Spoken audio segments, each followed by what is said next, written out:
অন্তর্বর্তী সরকারের দুই ছাত্র উপদেষ্টাকে পদত্যাগের আহ্বান গণ অধিকার পরিষদের।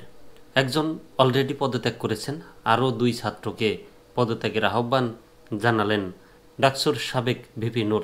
তিনি অভিযোগ করেন সরকারি থেকে ছাত্র উপদেষ্টারা সরকারি থেকে পুরো সরকার ব্যবস্থাকেই কন্ট্রোল করছে, তারা যেভাবে চাচ্ছে সেভাবেই সরকারকে নাড়াচাড়া করছে। সেই অবস্থায় তারা নতুন দল ঘোষণা করেছে বা তাদের দলের আত্মপ্রকাশ করেছে।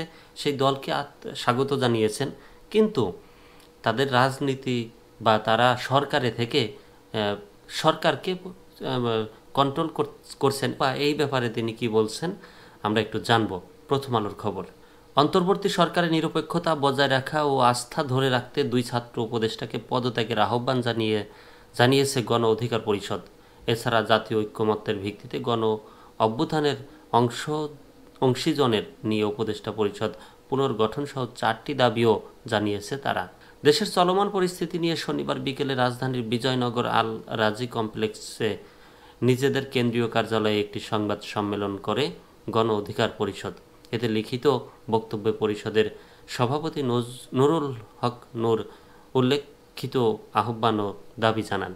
গণ অধিকার পরিষদের সংবাদ বিজ্ঞপ্তিতে বলা হয়, ছাত্র জনতার জুলাই গণ অভ্যুত্থানের 1.5 দশকের ফ্যাসিবাদের পতনের মাধ্যমে রাষ্ট্র ও আগামীর নতুন বাংলাদেশ বিনির্মাণে গণ অভ্যুত্থানের অংশীজনদের নিয়ে একটি অন্তর্ভুক্তিমূলক জাতীয় সরকার গঠনের জন আকাঙ্ক্ষা তৈরি হয়েছিল, কিন্তু দেশি বিদেশি অদৃশ্য ষড়যন্ত্রের কারণে সেটি হয়নি। একটি নির্দিষ্ট বলয় কেন্দ্রিক সরকার গঠিত হয়েছে, ফলে গণ অভ্যুত্থানকে কেন্দ্র করে যে জাতীয় ঐক্য তৈরি হয়েছিল আজ তাতে ফাটল ধরেছে। সরকারে থাকা 3 ছাত্র উপদেষ্টার মধ্যে একজন পদত্যাগ করে একটি নতুন রাজনৈতিক দল গঠন করেছেন উল্লেখ করে গণ অধিকার পরিষদের সংবাদ বিজ্ঞপ্তিতে বলা হয়, সরকারের নিরপেক্ষতা বজায় রাখা ও জনগণ সহ রাজনৈতিক নেতাদের আস্থা ধরে রাখতে সরকারে থাকা অন্য 2 ছাত্র উপদেষ্টা সহ সরকারের প্রতিনিধিত্বকারী সব ছাত্রের পদত্যাগের আহ্বান জানাচ্ছি।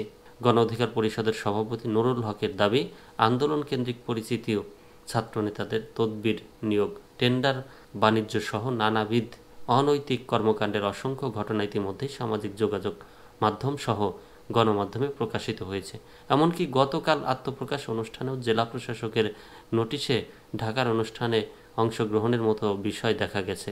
গাড়ি সরবরাহে মালিক সমিতি ও পরিবহন সংশ্লিষ্ট ব্যক্তিদের উপর চাপ প্রয়োগ করা হয়েছে, যা সম্পূর্ণ অনৈতিক ও অগ্রহণযোগ্য। বৈষম্য বিরোধী আন্দোলন বা জুলাই গণ অভ্যুত্থান কোনো একক সংগঠন বা নেতাদের দ্বারা সংগঠিত হয়নি উল্লেখ করে গণ অধিকার পরিষদের সংবাদ বিজ্ঞপ্তিতে বলা হয়, রাজনৈতিক নেতাদের সময়োপযোগী পদক্ষেপ, ছাত্র জনতার স্বতঃস্ফূর্ত সম্মিলিত প্রচেষ্টায় এই গণ অভ্যুত্থান সংগঠিত হয়েছে। কাজেই জুলাই গণ অভ্যুত্থান নিয়ে মুক্তিযুদ্ধের আওয়ামী চেতনার বয়ানের মতো কোনো অসত্য ও বিভ্রান্তিমূলক ভাষ্য তৈরি না করতে সবার প্রতি আহ্বান জানাচ্ছি। দেশের চলমান সংকট ও সামগ্রিক পরিস্থিতিতে 4 দফা দাবি জানিয়েছে গণ অধিকার পরিষদ। দাবিগুলো হলো, জাতীয় ঐক্যমত্যের ভিত্তিতে গণ অভ্যুত্থানের অংশীজনের নিয়ে উপদেষ্টা পরিষদ পুনর্গঠন, আহতদের ব্যক্তিদের সুচিকিৎসা ও পুনর্বাসন এবং শহীদ পরিবারকে ক্ষতিপূরণ ও পুনর্বাসন, গণহত্যার বিচার ও আওয়ামী লীগ নিষিদ্ধে যথাযথ পদক্ষেপ গ্রহণ, জাতীয় ঐক্যমত্যের ভিত্তিতে রাষ্ট্র সংস্কার শেষ করে দ্রুততম সময়ের মধ্যে নির্বাচনের আয়োজন করা। সংবাদ সম্মেলন গণ অধিকার পরিষদের উচ্চতর পরিষদ সদস্য ফারুক হাসান, শাকিল উজ্জামান, শহীদুল ইসলাম ফাহিম, ফাতিমা তাসনিম, জসিম উদ্দিন, মাহফুজুর রহমান খান, খালিদ হাসান, রবিউল হাসান, ছাত্র অধিকার পরিষদের সভাপতি বিন ইয়ামিন মোল্লা, যুব অধিকার পরিষদের সভাপতি মঞ্জুর মোর্শেদ, শ্রমিক অধিকার পরিষদের সভাপতি আব্দুর রহমান, সাধারণ সম্পাদক সোহেল রানা প্রমুখ উপস্থিত ছিলেন।